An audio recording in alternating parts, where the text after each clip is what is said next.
पूजनीय संत समाज, धर्म प्रेमी बंधुओं, श्रद्धामती देवियों, सद्गुरु कबीर ने कहा है, तेरा बैरी कोई नहीं, तेरा बैरी फैल, अपनी फैल मिटाए ले, गली गली कर सैल। बहुत प्रसिद्ध और सरल सीधी साखी है। सद्गुरु कबीर कहते हैं कि हे मनुष्य, तेरा बैरी नाम दुश्मन, शत्रु, तेरा बैरी कोई नहीं, तेरा दुश्मन, तेरा शत्रु संसार में कोई नहीं है।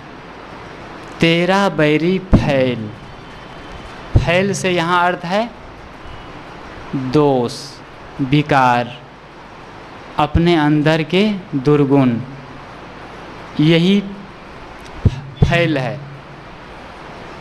यही हमारे असली शत्रु है। उसी को सद्गुरु कबीर कहते हैं कि अपनी फैल मिटाए ले, अपने मन के विकार, मन की गंदी आदत, मन में जो भी विकार है उन सब को समाप्त कर दो, तो क्या होगा? गली गली कर सैल। इस संसार में, गांव गांव में, बस्ती बस्ती में, शहर शहर में घूमो, कोई तुम्हें कुछ बिगाड़ने वाला नहीं है। ये साखी का भाव है। यहाँ पहली बात है कि तेरा बैरी कोई नहीं, हमारा दुश्मन, हमारा शत्रु इस दुनिया में कोई नहीं है। लेकिन ये बात अच्छी तरह से समझने में आती नहीं है। हर इंसान आज, हर आदमी, हर व्यक्ति अपने आप को किसी शत्रु से, किसी दुश्मन से, किसी दूसरे से अपने आप को दुखी पाता है कि मैं उसके कारण दुखी हूँ, मेरा दुश्मन बाहर है, मेरा शत्रु कोई अलग है, और ऐसा मान करके वो जीवन भर दुखी रहता है। बाहर के जो कोई दुश्मन हो सकते हैं, मान लीजिए कोई बैरी है, पड़ोस के लोग हैं, किसी से केस चल रहा है, मुकदमा है, किसी से मारपीट हो गई है, तो ये बाहर के दुश्मन, बाहर के अहित करने वाले कभी कोई हो सकता है।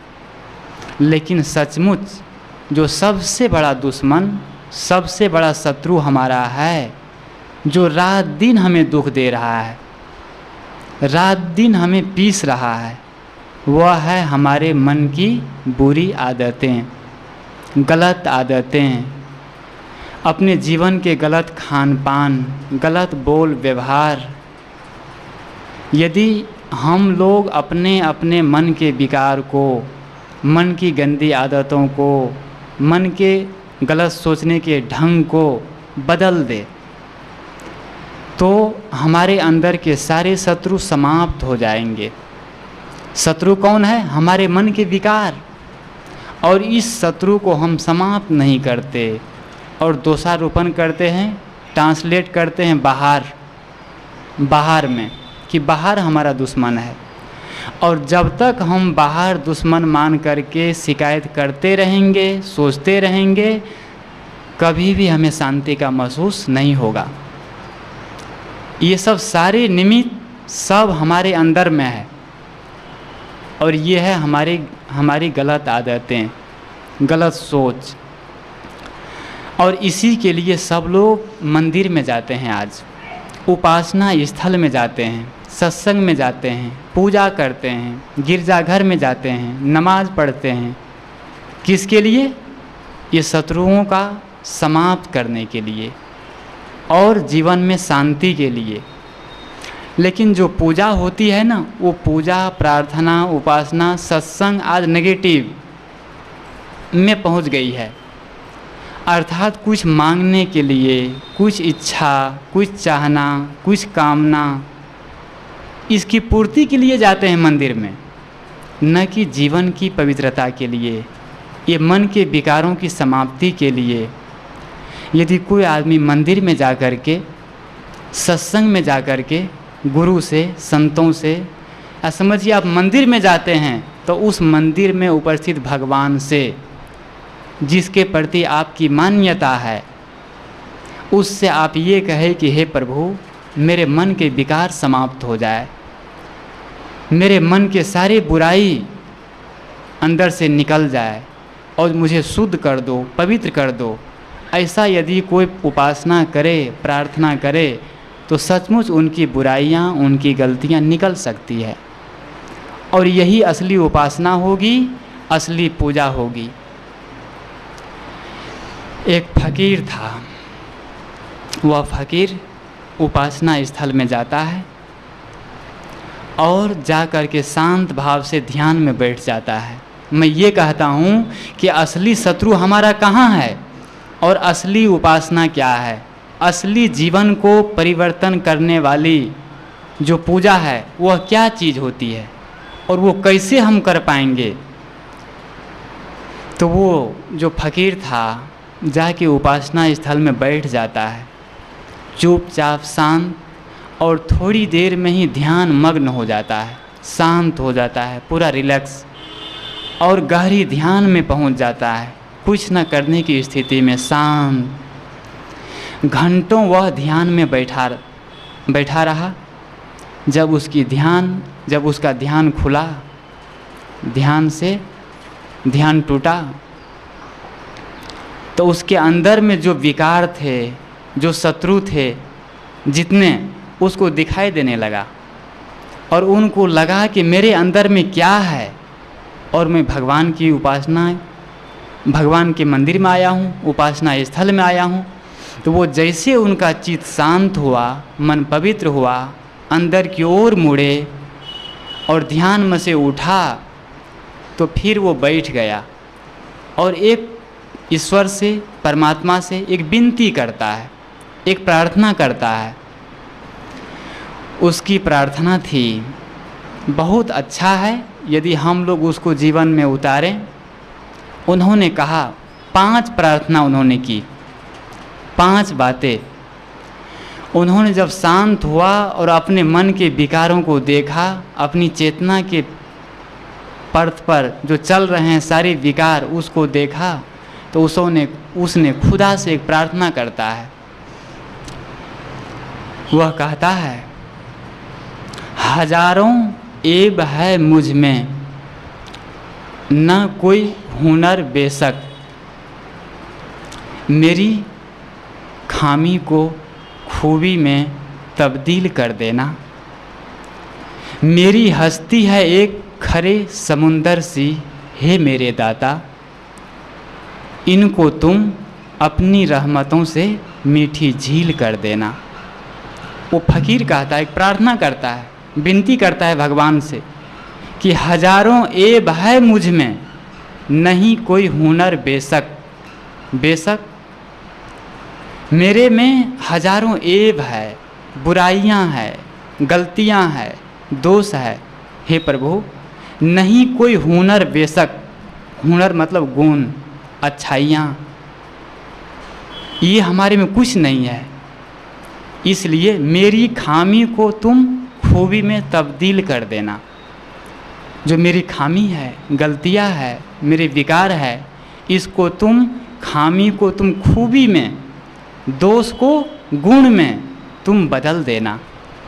और आगे कहते हैं, मेरी हस्ती है एक खरे समुंदर सी, मेरे दाता, हे मेरे दाता, हे मेरे परमात्मा। मेरी हस्ती कैसी है? मेरे अंदर में जो है, जो मैं हूँ, मेरा होना है, वो एक खरे समुंदर की, मेरे अंदर में बिल्कुल खारा खारा, कटु कटु, कड़वा कड़वा है, पूरा अंदर में विकार भरे हैं। तो मेरी हस्ती है एक भरे समुंदर, खरे समुंदर सी, इनको अपनी रहमतों से मीठी झील कर देना। अपनी रहमत से, अपने गुण से एक मीठी झील कर देना, अच्छा बना देना, ये कहता है। क्यों कहता है? क्योंकि जब वो ध्यान में पहुंचा, शांत हुआ, तब उसको पता चला कि मेरे मन में क्या है और मैं कहाँ हूँ और मेरे चित्त पर क्या विचार चल रहे हैं। तो वो कहा कि मेरे में हजारों ऐब है। ऐब मतलब गलतियाँ, बुराइयाँ, ये एक दो नहीं, हजारों मेरे में भरे पड़े हैं। इनको तुम, ये खामी है और इसको खूबी में तुम बदल देना। और मेरी हस्ती है एक खरे समुंदर सी, उसको तुम अपनी रहमतों से मीठी झील कर देना, अच्छा बना देना। दूसरी प्रार्थना करता है वो, मेरी औकात से बाहर मेरे मालिक मुझे कुछ भी मत देना, क्योंकि ज़रूरत से ज़्यादा रोशनी भी इंसान को अंधा बना देती है। वो प्रार्थना करता है कि मेरी औकात के बाहर मुझे कुछ भी नहीं देना है मेरे मालिक, क्योंकि ज़रूरत से ज़्यादा रोशनी भी इंसान को अंधा बना देती है। यदि ज़रूरत से अधिक धन मिल जाए आदमी को तो क्या बनाएगा? धन पागल बना देता है। धन कहते हैं कि यदि धन का नशा चढ़ता है, सर के शैतान पर जिसका ये धन का नशा चढ़ा, तो सर के शैतान पर एक और भी शैतान चढ़ा।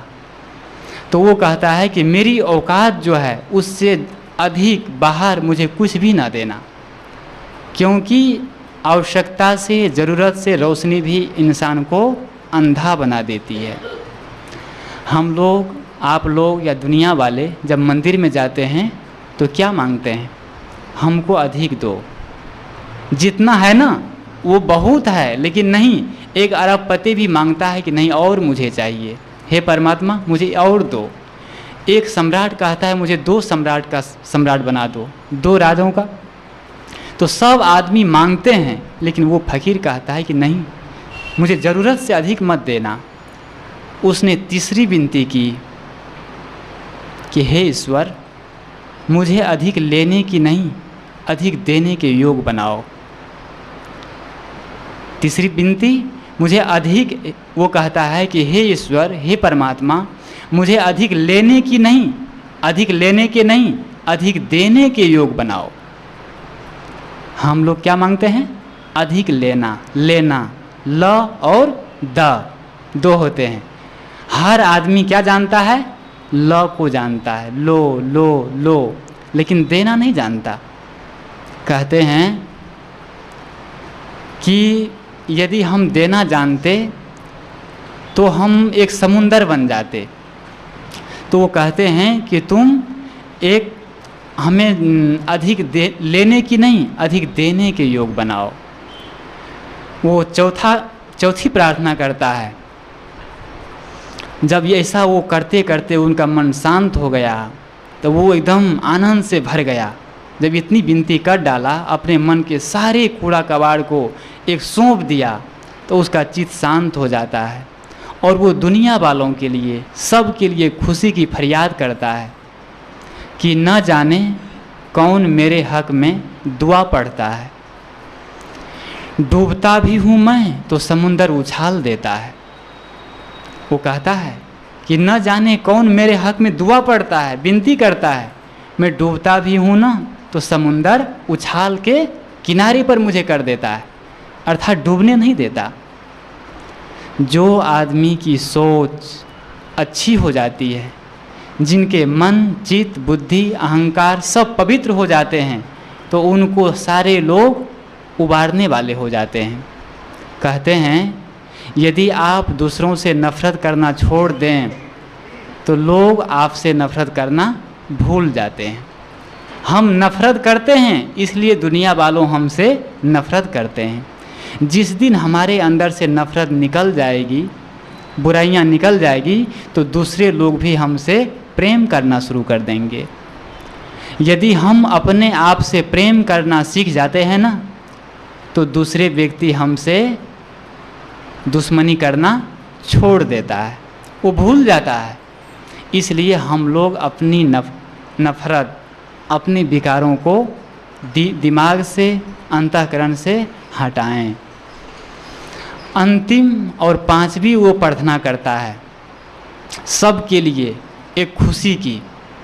उन्होंने कहा रहे सलामत जिंदगी उनकी जो मेरी खुशी की फरियाद करते हैं। ए खुदा, उनकी ज़िंदगी खुशियों से भर दे जो मेरे लिए जीवन का एक पल बर्बाद करते हैं। वो कहता है कि रहे सलामत ज़िंदगी उनकी जो मेरी खुशी की फरियाद करते हैं, प्रार्थना करते हैं। हे खुदा, उनकी ज़िंदगी खुशियों से भर दे जो मेरे लिए ज़िंदगी का एक पल बर्बाद करते हैं। जो आदमी दूसरों के लिए कोई सोचता है और खुशी के लिए, शांति के लिए, उसके लिए सब लोग अच्छे, यदि प्रकृति का नियम जो है सब उनको सहयोग करते हैं। एक मनीषी ने कहा है कि मैंने एक दिन ज़िंदगी से पूछा कि तुम सबको इतना दर्द क्यों देती हो। एक कहने वाला कहता है कि मैंने एक दिन ज़िंदगी से पूछा कि तुम सबको इतना दर्द क्यों देती हो। तो ज़िंदगी हंस कर बोलती है कि मैं तो सबको खुशी देती हूँ, लेकिन एक की खुशी दूसरे का दर्द बन जाती है। ज़िंदगी कहती है मैं तो सबको खुशी देती हूँ, लेकिन एक की खुशी दूसरे का दर्द बन जाती है। मैं क्या करूँ। बात एक कोटेशन है, लेकिन बहुत इसमें रहस्य छुपा हुआ है। एक की खुशी दूसरे का दर्द बन जाती है। कैसे बन जाती है। आपको, आपका स्वास्थ्य बढ़िया है, धन है, मकान है, बिल्डिंग है, सब कुछ अच्छा है, तो आपको एक ज़िंदगी में खुशी है, शांति है, तो आपके पड़ोस वाले आपकी खुशी को देख करके जलने लगा, है ना, उसको दर्द मिल गया। आपकी खुशी को देख करके पड़ोसी को दर्द होता है। एक आदमी अच्छा खाता पीता है तो उससे जो कम में है उसको दर्द होता है, वो दुखी होता है। तो एक की खुशी, एक की प्रसन्नता, एक की संपन्नता दूसरे का दर्द दूसरे की विपन्नता में ट्रांसफ़र हो जाती है। ये आदमी के नेगेटिव विचार है, गलत सोचने का परिणाम है। और ऐसा लोग सोचते हैं कोई बात नहीं, उनको सोचने दें, लेकिन हम उसके लिए ऐसा ना सोचें। कहते हैं यदि आपसे दूसरे लोग जलते हैं तो आप उनसे घृणा कभी ना करें। यदि आपसे दूसरे लोग जलते हैं, अच्छा खाते पीते, अच्छा करते, अच्छा बोलते, अच्छा जीते, दूसरे लोग जलते हैं तो आप उनसे घृणा कभी ना करें, क्योंकि यही वे लोग हैं जो ये समझते हैं कि आप उनसे बेहतर है।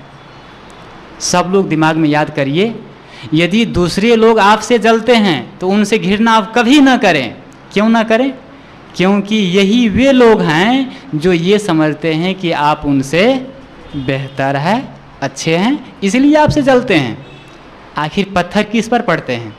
जिस पेड़ में मीठे मीठे बहुत बढ़िया सुंदर फल होते हैं उसी पर लोग ढेला मारते हैं, डंडा मारते हैं, पत्थर मारते हैं, और जितना अधिक फल होता है उतना अधिक ढेला और पत्थर उस पेड़ पर पड़ते हैं। क्या आप लोग, हम लोग कभी देखे हैं जिस पेड़ में कोई फल ना हो उस पर ढेला मारते हो, लोग पत्थर मारते हो? ऐसा नहीं। महात्मा बुद्ध ने बहुत पहले कहा था, मुझे याद आई अचानक, कि हे भिक्षुओं, यदि तुम्हारी निंदा होने लगे, दुनिया वाले तुम्हारी निंदा करने लगे, तो तुम ये समझना कि तुम अब मुक्ति के करीब पहुंच रहे हो। अब तुम मुक्ति के करीब पहुंच रहे हो, इसीलिए दुनिया वाले भोगते हैं। जब हाथी चलता है तो कुत्ता भोगता है। तो मैं कह रहा था कि यदि दूसरे लोग हमसे जलते हैं, हमसे दुखी होते हैं, तो उसको देख करके हमसे घृणा उनको नहीं करना है, कोई बात नहीं। यदि आपकी याद कोई व्यक्ति, आपके पड़ोस, आपके माता पिता या कोई भी ऐसे रिश्तेदार हैं, संबंध के लोग हैं या और कोई हों, आपको ऐन मौके पर केवल ज़रूरत पर ही आपकी याद करते हैं, तो आप बुरा मत मानिए, किंतु गर्व कीजिए। क्यों गर्व कीजिए? गर्व कीजिए क्योंकि एक मोमबत्ती की ज़रूरत तभी होती है जब अंधकार हो। ये सब बातों को समझने का ढंग है। यदि आपको कोई ऐन मौके पर केवल ज़रूरत पर याद करते हैं तो बुरा मत मानिए, क्योंकि एक मोमबत्ती की ज़रूरत तभी होती है जब अंधकार होता है। उसके जीवन में अंधकार घेरने लगा है, संकट आने लगा है, इसलिए आपके पास बचने के लिए आया है, दुख रोने के लिए आया है। तो ये मत सोचिए कि ये स्वार्थी है, कोई बात नहीं, वहाँ पर सहयोग कर दें। नफ़रत को 1000 मौके दें कि वो प्रेम में बदल जाएं, लेकिन प्रेम को एक भी मौका न दें जिससे वो नफ़रत में बदल जाएं। सब लोग याद करिए, नफ़रत को, घृणा को, द्वेष को 1000 बार मौके दीजिए, अवसर दीजिए कि वो प्रेम में ट्रांसफ़र हो जाए, बदल जाए, परिवर्तित हो जाए। लेकिन प्रेम को एक बार भी मौका मत दीजिए कि वो घृणा में, नफ़रत में बदल जाए।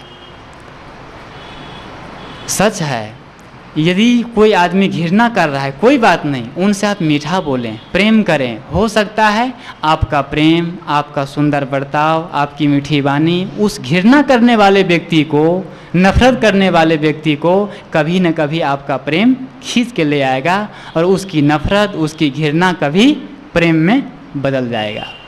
तो लेकिन जो घृणा है, प्रेम को कभी भी घृणा में न बदलने दें, एक बार भी नहीं। किसी को अपना बनाने के लिए हमारी ज़िंदगी की हज़ारों खूबियाँ कम पड़ जाती है, लेकिन किसी को खोने के लिए हमारी एक खामी काफ़ी हो जाती है। किसी को अपना बनाना हो ना, प्यार करना हो, तो हज़ारों खूबियाँ कम पड़ जाती है, फिर भी वो अपना नहीं बनता है। लेकिन किसी को खोने के लिए एक खामी काफ़ी होती है, एक दोष काफ़ी होता है। इसलिए अपने अंदर से ये नफ़रत, घृणा जो लोग करते हैं उनसे कभी नफ़रत नहीं करना है। मेरे पास वक्त नहीं है नफ़रत करने के लिए जो लोग मेरे से नफ़रत करते हैं, क्योंकि मैं व्यस्त हूँ उन लोगों में जो मेरे से प्रेम करते हैं। मेरे पास वक्त नहीं है, समय नहीं है नफ़रत करने के लिए किससे? जो लोग मेरे से नफ़रत करते हैं, घृणा करते हैं, क्योंकि मैं व्यस्त हूँ उन लोगों में जो मेरे से प्रेम करते हैं। ये जीने का तरीका है, जीने का ढंग है। यदि आपसे कोई नफ़रत करता हो, आपकी दोष देखता हो, खामी देखता हो, निंदा करता हो, उसकी चर्चा ही नहीं करना है, उनसे मिलना ही नहीं है, बात ही नहीं करना है। आप उनमें व्यस्त रहिए जो आपसे प्रेम करते हैं, बस हो गया, और वो अपने आप सड़ जाएगा, अपने आप हट जाएगा। ऐसा हमें जीवन में बनाना चाहिए। तो मैं कह रहा था, शुरू कबीर की साखी में कहा था कि तेरा बैरी कोई नहीं, तेरा बैरी फैल, अपनी फैल मिटाए के गली गली कर सैल। शुरू कबीर इसमें कहते हैं कि तेरा बैरी, तेरा दुश्मन दुनिया में कोई नहीं है। तेरा बैरी अपने मन के विकार, अपने मन की गलत आदत, गलत सोच, यही फैल है, यही दुश्मन है।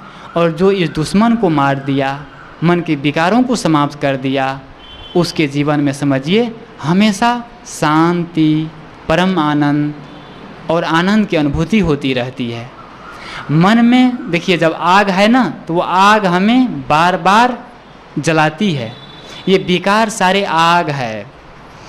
वाणी है ना, वाणी में 2 शक्तियाँ होती है, एक जलाने की और एक प्रकाश देने की।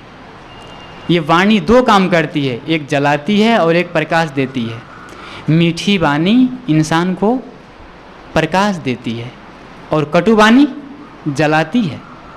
इसलिए सदगुरु कबीर ने कहा कि तेरा मीठा शब्द उचारिए, अहम आनिए नाय, तेरा बैरी तुझी में और दुश्मन भी तुझ माए। इसलिए हमारा बैरी हम में है और दुश्मन भी और मित्र भी, परमात्मा भी हम में ही है।